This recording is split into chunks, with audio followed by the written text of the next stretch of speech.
तो चलिए आज हम पढ़ेंगे चैप्टर 10 जो है विशिष्ट महाद्वीप। क्लास 7 का पढ़ाने जा रही हूँ हिंदी लिटरेचर। जो देखिए यहाँ पे दिया हुआ है चैप्टर 10 है विशिष्ट महाद्वीप के बारे में बताएंगे, जिसके लेखक हम बता दें क्या है, श्याम सुंदर शर्मा। तो ये स्टोरी क्या है, अंटार्कटिका महासागर के बारे में जो हम आप पढ़ रहे हैं, तो आप लोग ध्यान से सुनिए। आज पृथ्वी पर यदि किसी वस्तु को अमृत माना जा सकता है तो वह क्या है, पानी, यानी ताजा पानी। पृथ्वी पर जीवन का अस्तित्व पानी के कारण ही है, उसके बिना कोई भी जीव जीवित नहीं रह सकता। पानी ही वह वस्तु है जो पृथ्वी के एकदम दक्षिणी भाग में स्थित अंटार्कटिका में बहुत बड़ी मात्रा में उपस्थित है। अंटार्कटिका की धरती पर जमी बर्फ की चादर में पृथ्वी पर उपस्थित ताजे पानी की कुल मात्रा का लगभग 70% फैला हुआ है। तो यहाँ पे क्या बताया रहा है कि पानी के बारे में बताया जा रहा है कि जो कि पृथ्वी पर क्या है, पानी हमारे लिए बहुत ही आवश्यक है। तो पृथ्वी पर जीवन क्या है, पानी, अस्तित्व पानी के कारण ही है, उसके बिना कुछ भी जीवन असंभव नहीं है।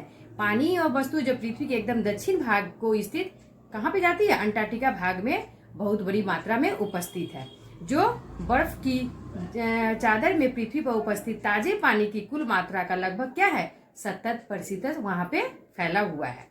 आज शुष्क प्रदेश पानी की आवश्यकता के लिए अंटार्कटिका की ओर लचलचाई दृष्टि से देख रहे हैं कि पानी के कारण ही वहां उस दृष्टि में उसको देखा जा रहा है।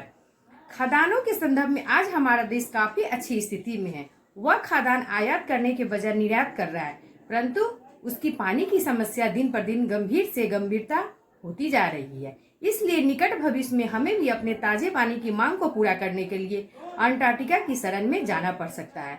देख रहा है कि दिन पर दिन पानी का क्या हो रहा है, अगर कमी होगा तो हमको किसके शरण में जाना पड़ेगा, अंटार्कटिका की शरण में हम लोग को जाना पड़ सकता है, क्योंकि जीवन में पानी की बहुत ही आवश्यकता पड़ती है। अन्य महाद्वीपों में भिन्न अंटार्कटिका की विशेष स्थिति के परिणाम स्वरूप वहाँ ऐसे भौतिक, चुंबकीय, खगोलीय, वैज्ञानिक, जैव और प्रदूषण संबंधी परीक्षण किए गए हैं और अब भी किए गए हैं, जिन्हें पृथ्वी के अन्य क्षेत्रों के कारण वहाँ पे क्या हो रहा है, संभव नहीं है। इन प्रयोगों से अनेक ऐसे तत्व ज्ञात हुए हैं जिनका प्रभाव पृथ्वी के अन्य क्षेत्रों पर प्रत्यक्ष अथवा परोक्ष रूप से पड़ता है। अंटार्कटिका महाद्वीप की धरती पर जमी बर्फ की चादर अप्रत्यक्ष रूप से सागरों के तल को नियंत्रित किए हुए है। तो क्या है, वहाँ पे अंटार्कटिका में बर्फ की चादर क्या है, वहाँ पे जो ढका हुआ है, जो सागरों के तल को क्या करता है, वहाँ पे नियंत्रित करता है। उसके पिघलने से सागरों में पानी की सतह 70 मीटर से भी अधिक ऊंची उठ सकती है। साथ ही यह बर्फ की चादर प्राकृतिक रेफ्रिजरेटर का कार्य भी करती है। इससे पृथ्वी का औसत ताप नियंत्रित करती है। मतलब वहाँ पर क्या होता है, पानी जब 70 मीटर से अधिक वहाँ पर क्या होता है, उठ सकता है, और वह बर्फ की चादर को क्या करता है, ठंडा भी बहुत कर सकता है। इसलिए पृथ्वी का औसत तापमान क्या होता है, वहाँ पे नियंत्रित होता रहता है। आज अंटार्कटिका महाद्वीप भारत के लिए एकदम अपरिचित नहीं रह गया है। सन 1981 के बाद से प्रतिवर्ष हमारे अध्ययन दल वहाँ जा रहे हैं। हमारा अध्ययन केंद्र भी वहाँ काम कर रहा है। हमें मालूम है कि भारत के बाहर भी एक क्या है, गंगोत्री है। हिमालय में स्थित गंगोत्री की भागीरथी वहाँ पे क्या होती है, गंगा निकलती है। पर दक्षिण गंगोत्री कहाँ पे है, अंटार्कटिका महाद्वीप में स्थित एक अध्ययन केंद्र है। वर्तमान समय में अंटार्कटिका में दक्षिण गंगोत्री नामक अनुसंधान केंद्र बर्फ में धंस जाने के कारण निष्प्रयोज हो चुका है। भारत के नए अनुसंधान केंद्र का नाम मैत्री है। तो वहाँ पे जो बोल रहा है कि क्या है, अनुसंधान, जो भारत के नए अनुसंधान केंद्र का नाम वहाँ पे क्या रखा गया है, मतलब मैत्री रखा हुआ है। यहाँ अनेक देशों में अपने अपने वैज्ञानिक केंद्र स्थापित किए गए। इन केंद्रों की संख्या और आकार दिन पर दिन बढ़ रहे हैं। यद्यपि अंटार्कटिका महाद्वीप पर भौतिक परिस्थिति बहुत विषम है, परंतु अनेक अध्ययन और प्रयोगों के लिए यहाँ एक आदर्श स्थल है।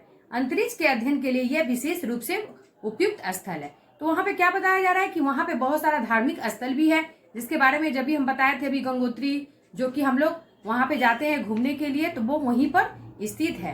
अंटार्कटिका में स्थापित टेलीस्कोप हमारी आकाशगंगा का नियंत्रण, अवलोकन और अध्ययन करता रहता है। एक अन्य टेलीस्कोप डासी का काम ब्रह्मांड के आकार और आकृति का अध्ययन करता है। यह अनुमान लगाना है कि ब्रह्मांड कैसे बना था और उसका अंत कैसे हो गया। कभी कभी हम लोग सोचते हैं कि जो ब्रह्मांड है वह कैसे बना है, कैसे उसका अंत हो गया है। बहुत सारा चीज क्या होता है, ख्याल आता है कि ये चीज कैसे हुआ है, तो देखने का भी इच्छा करता है और क्या होता है, जानने का भी इच्छा करता है। आज अंटार्कटिका में और कोई ऐसे विलक्षण वैज्ञानिक प्रयोग किए जा रहे हैं। एक अध्ययन से ब्रह्मांड के उद्गम से लेकर जीव जंतु और पर जलवायु के गर्म होते जाने के तात्कालिक और दीर्घकालिक प्रभाव का पता लगाया जा रहा है। इसी से जुड़ा है एक और अध्ययन जिसका लक्ष्य है अत्यंत दुर्गम परिस्थिति में मनुष्य की शारीरिक और मानसिक क्षमताओं पर पड़ने वाले प्रभाव का पता लगाना। तो उसमें किया जा रहा है क्या, अंटार्कटिका क्या है, बहुत सारा वैज्ञानिक वहाँ पे बहुत सारे चीज को पता लगा रहे हैं। जैसे जीव जंतु पे जलवायु के गर्म होते से क्या होता है और उस पर क्या प्रभाव पाया जाता है, इससे जुड़ा है उसका अध्ययन जिसका लक्षण है अत्यंत दुर्गम परिस्थिति में मनुष्य का शारीरिक और मानसिक स्थिति के बारे में वह खोज करने वाला, यानी प्रभाव का पता लगाने के लिए। समाजशास्त्री सदियों में एक ऐसी बस्ती की कल्पना करते आ रहे हैं जहाँ विश्व के अनेक देश, धर्मों और मान्यताओं के लोग मिलजुल कर सौहार्दपूर्ण तरीके से रहते हैं, जहाँ कोई सीमा विवाद न हो, जहाँ कोई कोर्ट कचहरी न हो, साथ ही साथ वायु, जल और धरती एकदम शुद्ध तरह प्रदूषण रहित हो, जहाँ न कोई व्यक्ति नशा आदि करता और न ही कोई विवाद झगड़ा करता है। तो समाजशास्त्री क्या होता है, ऐसी बस्ती की कल्पना करता है कि वहाँ पर कुछ भी नहीं हो, साफ सुथरा जगह हो, वहाँ पे लोग मिलजुल के रह सके और कोई वहाँ पे विवाद नहीं हो, कोर्ट कचहरी का भी चक्कर नहीं हो, और क्या हो वहाँ पर वायु, जल और धरती क्या हो, एकदम शुद्ध हो। तो वहाँ पे व्यक्ति नशा आदि कुछ भी नहीं करे और ना ही वहाँ पर कोई झगड़ा विवाद हो। वैसी स्थिति में मनुष्य सोचता है कि हम वहाँ पे जाके रहे। आज अंटार्कटिका में ऐसी बस्ती वास्तव में मौजूद है। ये बस्तियां छोटी छोटी हैं और अंटार्कटिका के विभिन्न भागों में स्थित है। और आज वहाँ पे क्या है, अंटार्कटिका में छोटी छोटी बस्ती बनाई गई है जिसमें क्या है, विभिन्न भागों में वह स्थित है। ये किंग जॉर्ज द्वीप से मैकमार्डो साउंड तक वैज्ञानिक केंद्रों के निकट है स्थित। ग्रीष्म ऋतु में यहाँ की आबादी बढ़कर 1000 से ज्यादा हो जाती है।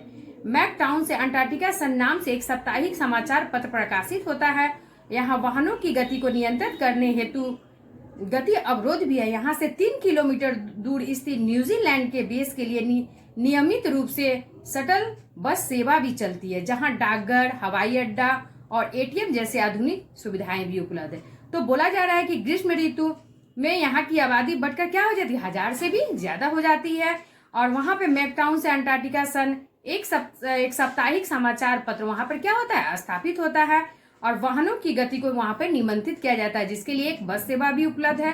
और यहाँ से 3 किलोमीटर दूर स्थित न्यूजीलैंड है, जहाँ पे जाने के लिए वहाँ पे शटल बस सेवा वहाँ पे एक चलती है और डाकघर, हवाई अड्डा है, एटीएम जैसी वहाँ पे सुविधाएं वहाँ पे मतलब उपलब्ध है।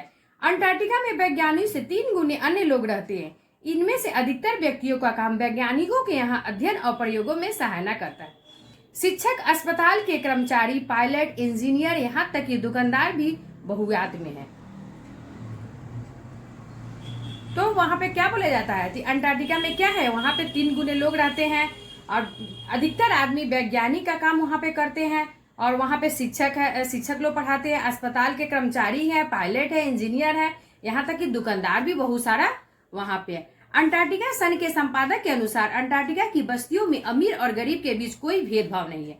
जैसे हम लोग यहाँ पे बोला जाता है कि अमीर है, गरीब है, तो इसमें भेद करो, लेकिन वहाँ पे क्या है, कोई भेदभाव नहीं होता है। वहाँ हर व्यक्ति, चाहे वह विश्व प्रसिद्ध वैज्ञानिक हो या एक मामूली कर्मचारी, लाल रंग का सरकारी परमा ही पहनता है। यहाँ लोगों का सामाजिक स्तर उसकी गतिशीलता से मापा जा सकता है। तो वहाँ पे क्या है, कोई भेदभाव नहीं है कि कौन छोटा है, कौन बड़ा है, अमीर है, गरीब है, सभी एक समान का वहाँ पे लाल रंग का सरकारी परमा ही पहनता है, वहाँ जो कि ड्रेस है वहाँ का।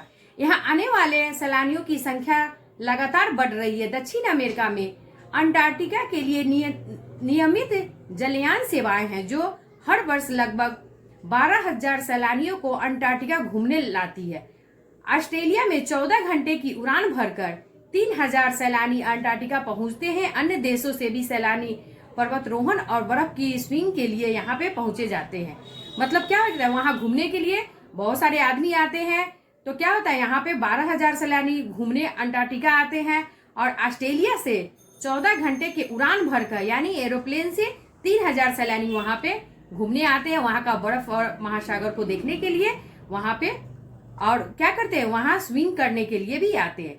यहाँ बहुत शुभ संकेत है कि इसका दूसरा पक्ष भी है। अंटार्कटिका में लोगों का आवागमन बढ़ने से वहाँ की शांति भंग होती है, वहाँ शोर उत्पन्न होता है और कचरा बढ़ता है। स्वाभाविक है कि अगर बहुत सारे लोग वहाँ पे आएंगे तो क्या हुआ, वहां पे शोर शराबा बहुत बढ़ जाता है और अंटार्कटिका महासागर के जीव जंतुओं को हानि पहुंचती है। अंटार्कटिका प्रदेश में मानव का जितना अतिक्रमण हो गया है, 20वीं सदी के आरंभ में उसकी कल्पना करना तक कठिन था। उसकी दक्षिण ध्रुव तक, जहां तक पहुंचने के लिए एमंडसन और स्कॉट ने महीनों तक बर्फ की पैदल यात्रा की थी। तो क्या किया था, वहां जाने के लिए वो लोग पैदल ही वहां पे वो यात्रा किए थे। अब हर ग्रीष्म ऋतु में 250 से भी अधिक वायुमान उड़ते। पहले वहां क्या था, जाने का सुविधा नहीं था, तो वो वैज्ञानिक लोग पैदल ही यात्रा किया। अब तो बहुत सारा वहां पे एरोप्लेन है जो उड़ान भरते हैं और वहां घूमने भी बहुत शौक से जाते हैं। तो ये स्टोरी था क्या, किसका, श्याम सुंदर शर्मा का था। तो इसमें क्या बताया जा रहा है कि समग्र खोज परख और लेखों की महत्ता प्रतिपादन करते हुए उन्हें अधिकाधिक जानकारी लेने के लिए प्रेरित करें। मतलब बोला जाता है कि ये जो अंटार्कटिका महासागर है उसमें कैसे कैसे क्या हुआ, जो अभी हम पढ़ के आप लोग को सुनाए, तो ये स्टोरी था। तो चलिए ये स्टोरी आप लोग सुनिएगा और इसका शब्दार्थ लिखिएगा और इसका क्वेश्चन आंसर हम भेज रहे हैं PDF के द्वारा, जो आप लोग लिखिएगा। तो चलिए, थैंक यू।